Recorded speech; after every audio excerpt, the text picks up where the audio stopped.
जो रुझान सामने आ रहे हैं वो बता रहे हैं कि मुंबई पर बीजेपी का कब्जा होने वाला है। बीएमसी पर देवेंद्र फडणवीस फिर एक बार नायक के रूप में निकलकर सामने आ रहे हैं। बंपर और अप्रत्याशित जीत एग्जिट पोल दर्शा रहा है। भारतीय जनता पार्टी की जीत होगी, ऐसा मुझे पूरा विश्वास है।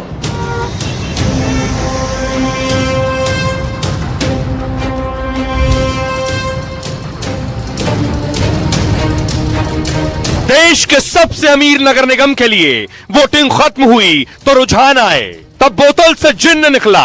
पता चला रुझानों में फडणवीस की जय जय हो गई है। महाराष्ट्र में बीजेपी के लिए सत्ता का रास्ता खोलने वाले देवेंद्र फडणवीस ने एक बार फिर उद्धव ठाकरे को झटका दिया है और रुझानों में ठाकरे कुनबे का किला ढा दिया है। बाला साहेब की बनाई पार्टी की जिस बीएमसी में सरकार हुआ करती थी, जिसने 25 सालों तक राज किया, रुझानों में वो आउट हो गई है।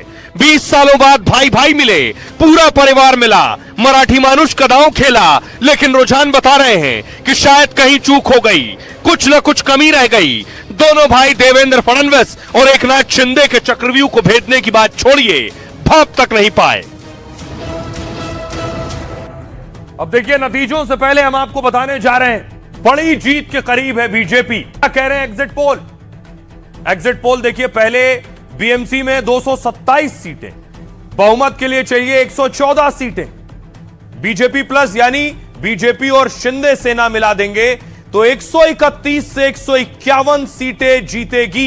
ये एग्जिट पोल कह रहे हैं 114 के आंकड़े से कहीं ज्यादा, यानी बीएमसी पर बीजेपी शिंदे का कब्जा होगा। इस बार बीजेपी का मेयर बीएमसी पर होगा। इसके अलावा देखिए जरा, राज ठाकरे और उद्धव ठाकरे साथ साथ चुनाव लड़ रहे थे। 58 से 68 सीटें सिर्फ मिल रही हैं, राज और उद्धव मिलकर लड़ रहे हैं। तब बड़ी बात यह है कि माना जा रहा था कि मराठा वोटर एक साथ वोट करेगा, उसका फायदा राज और उद्धव को मिलेगा, जो सीटों में नहीं दिख रहा है।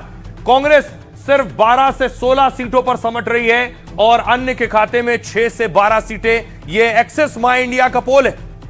वोट परसेंटेज देखिए जरा, 42% वोट बीजेपी को गया है, 42%, 32% वोट शिवसेना उद्धव राज ठाकरे को गया है, 10% का फर्क है, 10% का मार्जिन है बीजेपी शिंदे और उद्धव सेना के वोट में। दूसरी तरफ 13% वोट सिर्फ कांग्रेस को मिला है और अन्य के खाते में 13%, इसमें ओवैसी की पार्टी भी आती है। अब मैं आपको बताऊं दूसरे एग्जिट पोल क्या कह रहे हैं। एक और एग्जिट पोल है जेवीसी एग्जिट पोल, जो 138 सीटें दे रहा है बीजेपी प्लस को। 138, बहुमत के लिए चाहिए 114, यानी इसमें भी बीजेपी बाजी मार रही है। उद्धव सेना को दे रहा है 59 सीटें, बहुत पीछे रह गए। कांग्रेस को 23 सीटें और बहुमत के लिए 114 चाहिए। एक और एग्जिट पोल है सकाल एग्जिट पोल, बीजेपी प्लस को दे रहा है 119, 114 से यह भी आगे। उद्धव सेना को 75 सीटें, कांग्रेस को 20 सीटें। यह स्थिति है इस एग्जिट पोल की। जनमत पोल्स बीजेपी को दे रहा है 138 सीटें, 114 से यह भी कहीं आगे। उद्धव सेना को 62, कांग्रेस प्लस को 20 सीटें दे रहा है।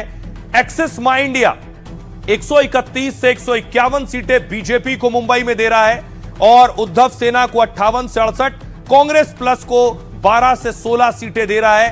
पोल्स ऑफ पोल, यानी इन सारे पोल्स का मैं एवरेज अगर निकालूं तब भी बीजेपी प्लस को बहुमत मिल रहा है, 134 सीटें मिल रही हैं। यानी एग्जिट पोल ने यह मोहर लगा दी है, एग्जिट पोल ने ठप्पा लगा दिया है कि बीजेपी ही बीएमसी में मुंबई का किंग बनने वाली है।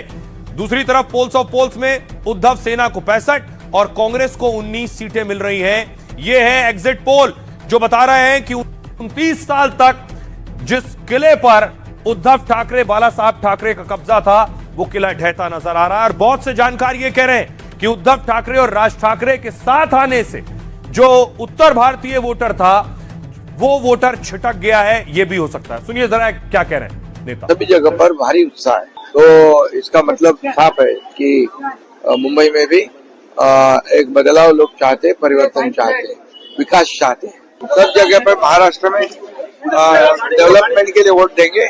लोग डेवलपमेंट चाहते हैं, टीका टिप्पणी, आरोप प्रत्यारोप नहीं चाहते। लोग पूरी तरह विकास चाहते हैं। मुंबई कर जो है पिछले 7-8 साल से चुनाव का इंतजार कर रहा है, वो निराश हो चुका है। ये भारतीय जनता पार्टी और जो सरकार में बैठे लोग हैं, ये चुनाव ही नहीं चाहते थे। हमने बहुत प्रेशर किया कि भाई चुनाव क्यों नहीं करा रहे हैं। कोरोना के बाद से चुनाव लंबित था। आज देर आए दुरुस्त आए, कम से कम चुनाव तो हो रहा है। इतने सालों से वोट डर रहा है, उसका वहां पे नाम नहीं है, दूसरे बूथ पे बेचते हैं, वहां जाता है, नाम नहीं है, घर चले जा रहा है। अरे वोटर कार्ड दिखा रहा है, इलेक्शन कार्ड दिखा रहा है, वो लोग लगाते, स्कैन नहीं हो रहा है। अरे मेरी खुद की डॉटर का नाम कट कर दिया, वो आई वोट डालने के लिए, तो वोटिंग उसका नाम ही नहीं है। दूसरी जगह अरे तो क्या करोगे आप? ये जेन जी है, फर्स्ट टाइम वोटर थे, एंथुसियाज्म था सबके अंदर, कितने लोग इस तरह से रिटर्न जाना पड़ा सबको घर पे विदाउट वोट डाले। तो क्या डेमोक्रेसी का कत्ल है, असंवैधानिक चीज है? क्या कर रहा है election commissioner? Bharatiya Janata party की जीत होगी ऐसा मुझे पूरा विश्वास है।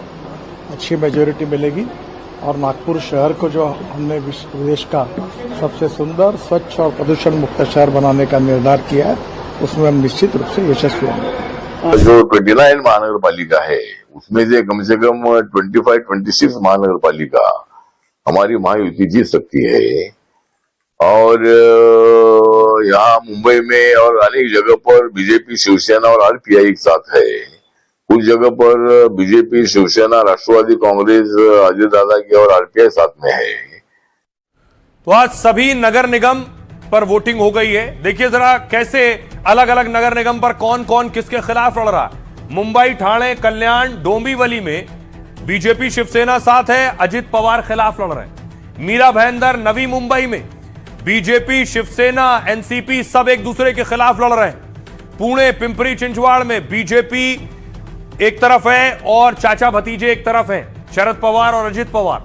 कोल्हापुर में बीजेपी, एनसीपी एक साथ और शिवसेना अलग लड़ी चुनाव। नासिक में शिवसेना, एनसीपी एक साथ और बीजेपी अलग लड़ी है चुनाव। ये इस तरह से अजब दोस्ती और गजब मुकाबला था। अकेले मुंबई में देखिए जरा, अजित पवार अलग लड़ रहे थे और एकनाथ शिंदे और बीजेपी एक साथ लड़ रही थी। सब एक दूसरे के खिलाफ चुनावी मैदान में थे। ये मैं आपको दिखाता हूं, देखिए जरा। शिवसेना लड़ रही थी 84 सीटों पर चुनाव, बीजेपी लड़ रही थी, ये मैं आपको 2017 का नतीजे बता रहा हूं। 2017 के जो नतीजे आए हैं, अब से 9 साल पहले चुनाव हुआ था, तब शिवसेना को 84 सीटें मिली, बीजेपी को 82 सीटें मिली, कांग्रेस को 31 सीट मिली थी उस वक्त, एनसीपी को मिली थी 9 सीट और एमएनएस को 7 सीट। शिवसेना की जो 84 है वो अभी जो एग्जिट पोल है वो उन्हें 60 पर ले आई जब राज ठाकरे के साथ लड़ रहे हैं, और बीजेपी पहुंच गई है 130 से ऊपर। अब देखिए जरा, आपको बताऊं कि इसके अलावा आज जब वोटिंग हुई तो वोटिंग में कैश भी मिला है उस दौरान, जिस पर बवाल हुआ। लगभग 50 लाख रुपए झोले से निकला है चुनाव के दौरान। आखिर इस पैसे का क्या किया जाना था, सवाल ये। अकोला से कैश बरामद हुआ है।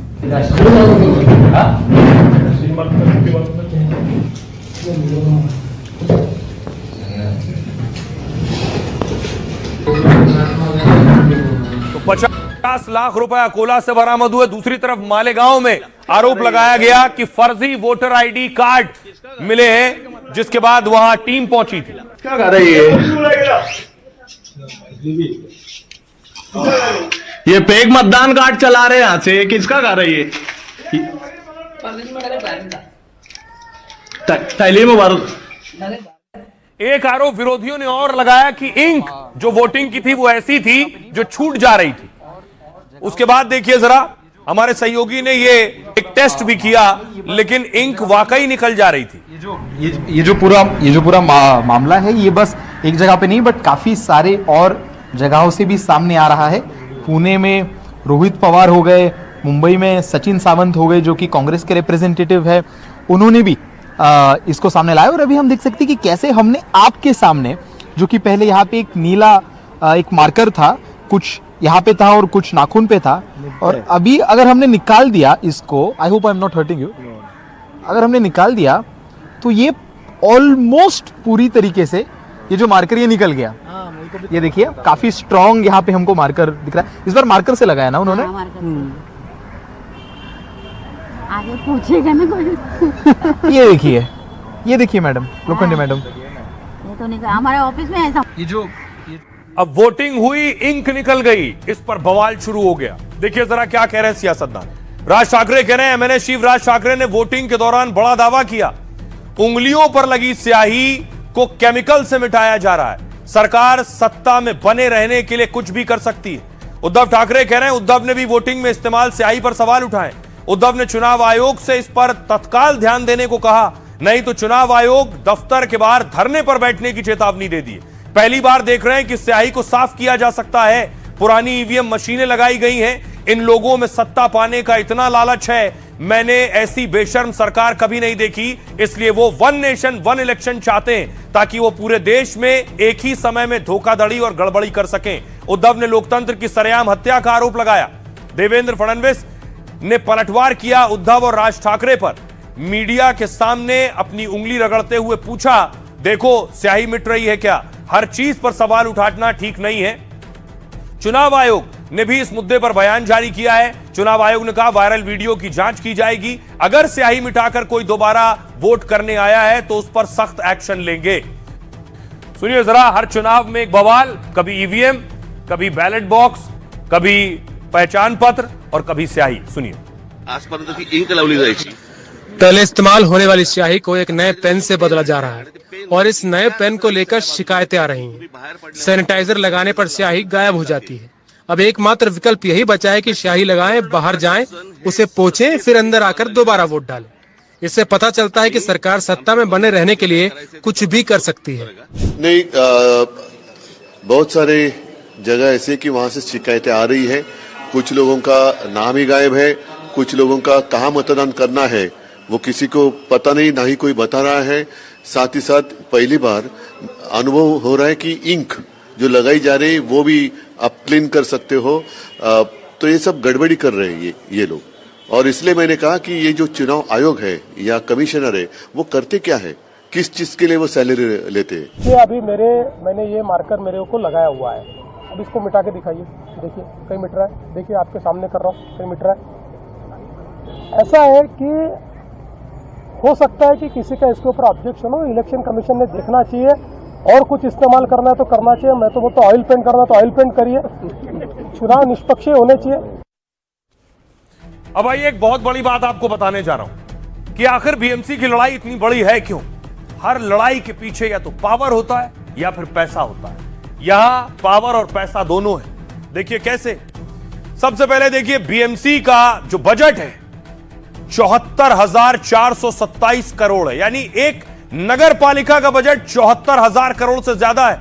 पूरे राज्य सरकार का बजट इतना नहीं होता। हिमाचल देखिए, हिमाचल का बजट ही 58.5 करोड़ रुपए, 58,500 करोड़ रुपए। अगला राज्य देखिए अरुणाचल प्रदेश का बजट लगभग 40,000 करोड़ रुपए है। यह बीएमसी के बजट से कम है। मणिपुर का बजट लगभग 35,000 करोड़ रुपए है। यह भी बीएमसी के बजट से कम है। त्रिपुरा का बजट लगभग 32,500 करोड़ रुपए, यह भी बीएमसी के बजट से कम है। और देखिए गोवा का बजट, बीएमसी का बजट लगभग 74,500 करोड़ और गोवा का बजट लगभग 28,000 करोड़, बहुत कम है। अगला राज्य देखिए सिक्किम का बजट 16,196 करोड़ है और लद्दाख का बजट 4,692 करोड़ है। और दिल्ली नगर निगम का बजट बीएमसी के मुकाबले देखिए सिर्फ 16,530 करोड़। अगला है नागपुर नगर पालिका का लगभग 5,400 करोड़। 140 साल पुरानी बीएमसी का बजट 74,427 करोड़ है। यह देश के कई राज्यों के बजट से अधिक है। एशिया की सबसे अमीर नगर पालिका में से एक है बीएमसी। बीएमसी के पास झील, मेडिकल कॉलेज जैसी बड़ी संपत्तियां हैं। साथ ही बीएमसी के पास 80,000 करोड़ का फिक्स्ड डिपॉजिट भी है। इससे हर साल 1,600 करोड़ से ज्यादा ब्याज से ही मिल जाता है। हर हाल के सालों में बीएमसी की कमाई और तेजी से बढ़ी है। साथ ही यह मुख्य रूप से फीस, टैक्स, डेवलपमेंट चार्ज और निवेश से होता है।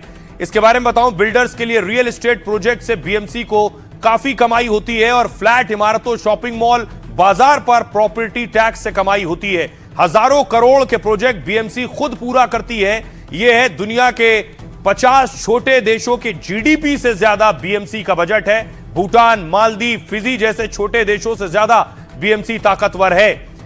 अब सोचिए, बीएमसी बेवजह नहीं है। लड़ाई इसलिए और बड़ी है क्योंकि पैसा और पावर दोनों है। अब आपको बताऊं, इसीलिए लड़ाई भी हो रही।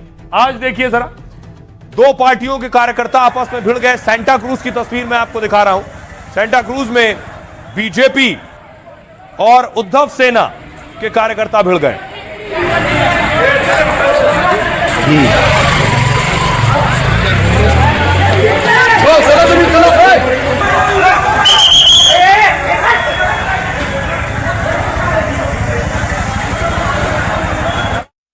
की यहाँ आनी वोट दे अपना। तो हिंदी में बताइए। हिंदी में? हिंदी में ये महाराष्ट्र है भाई। दिल्ली में भी जा रहा है ना। अच्छा, दिल्ली में भी जा रहा है। बड़ी अच्छी अरेंजमेंट्स की है बीएमसी ने। मैं बीएमसी का धन्यवाद देना चाहता हूँ। साल दर साल वो मेहनत कर रहे हैं, चाहे गणपति पूजा हो या कोई भी उत्सव, वो पूरा ध्यान रखते हैं। वोट देना चाहिए, वोट जन्म सिद्ध अधिकार है, हर एक को देना चाहिए। जो भी अच्छा काम करता है उसको वोट देना है।